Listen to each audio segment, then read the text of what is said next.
So I hope you enjoyed those last two videos.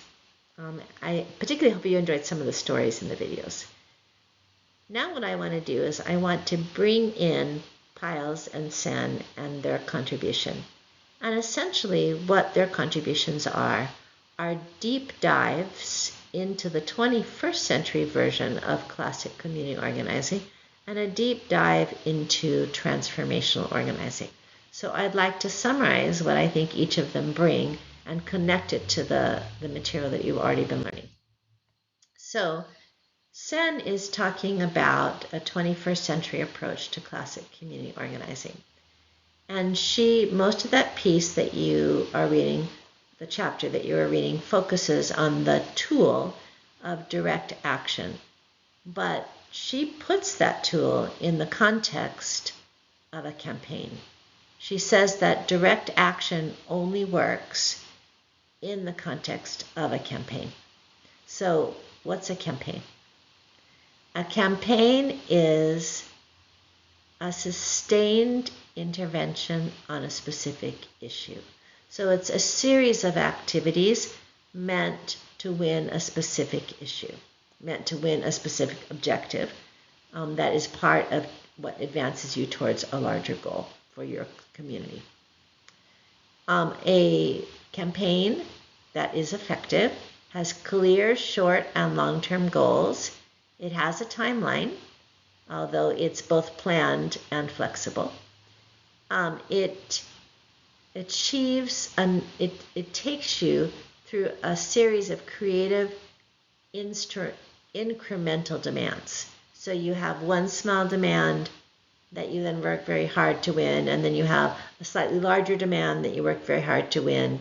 And as you work hard, you do that in very creative ways. It has what Sen calls targets, which are public decision makers that you are focusing on, and that these are targets who have the capacity to meet these demands. And you have an organizing plan to build a constituency. So you're building your group, your cohesive group of people, of stakeholders, and build internal capacity of that constituency. So the campaign is doing all of that. If it's an effective campaign, those are the series, that's the definition. Those are the characteristics of an effective campaign. Now, direct actions, in the little picture there, you have a picture of a direct action. So in the civil rights movement, when they wanted to stop segregation, the goal was to abolish the segregation laws, right? That's where they were going. They wanted to get rid of segregation between black people and white people in the South.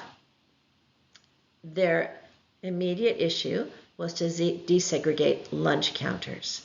That was their immediate demand.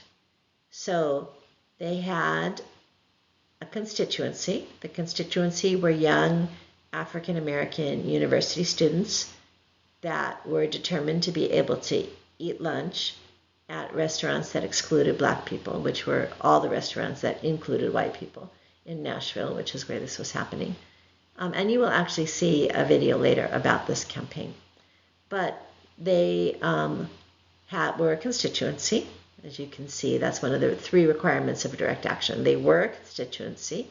They had a target. The target was the owners of the Woolworths, where the lunch counters were, and they had a demand. And their demand was to open up the lunch counters to serve both black and white people.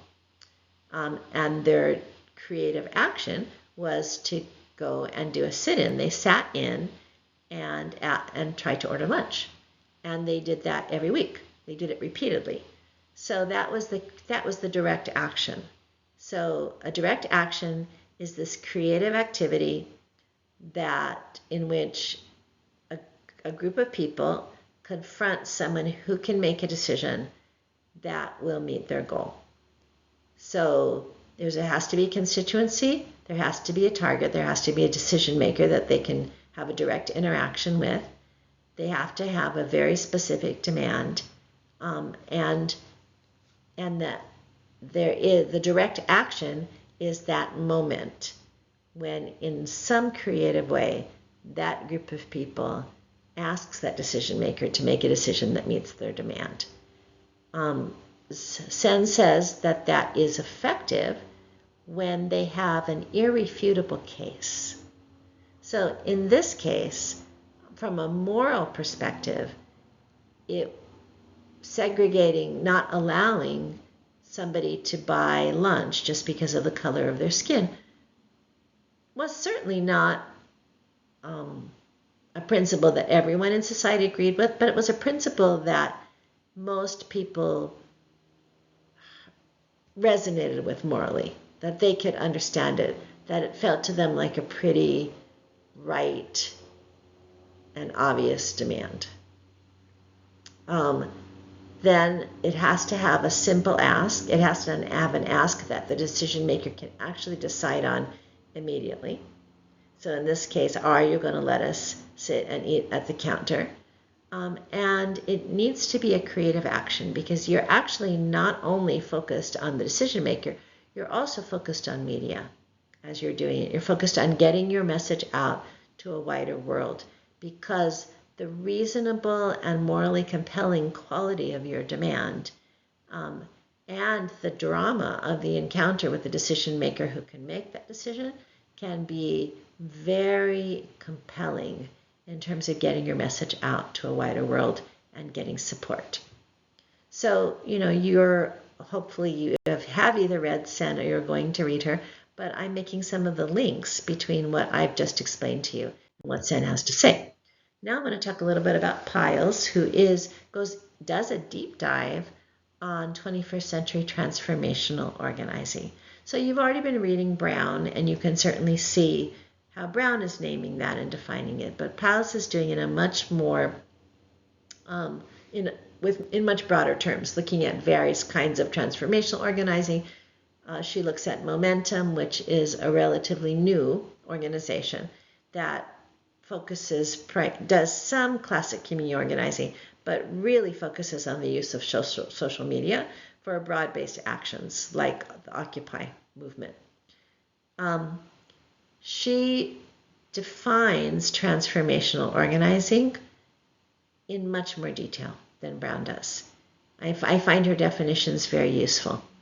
So she talks about critical consciousness, that one of the differences between classic community organizing and transformational organizing is how people understand themselves and their world. That in classic community organizing, you don't have to understand really why this is happening. You just have to why the injustice is happening. You don't really have to have a common vision of justice.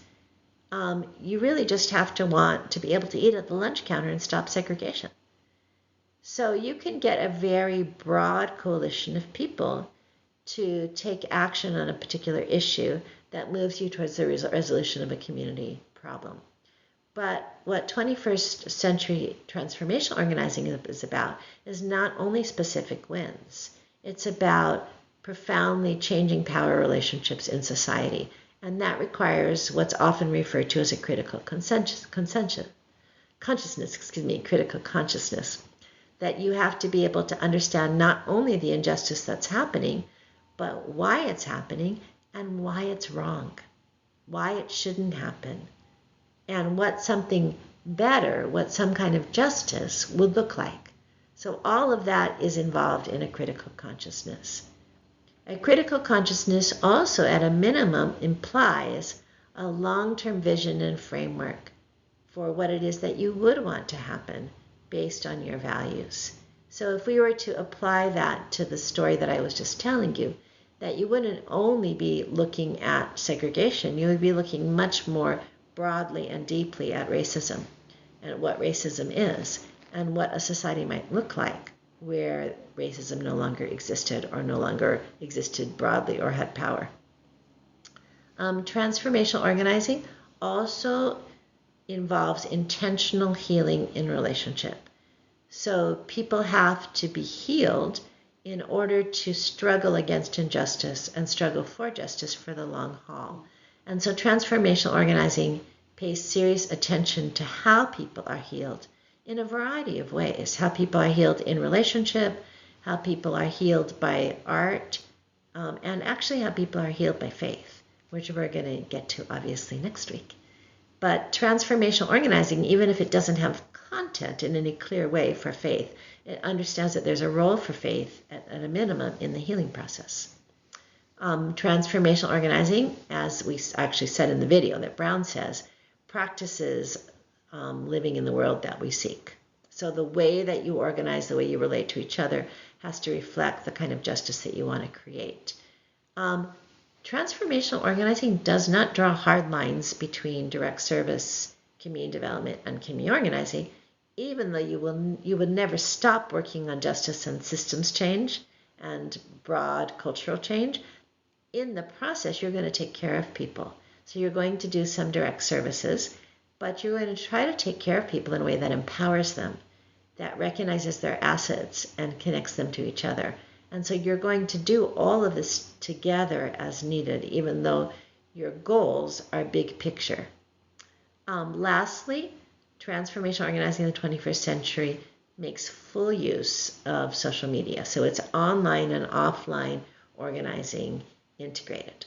So I hope that's a helpful update, and I will look forward to your comments this week.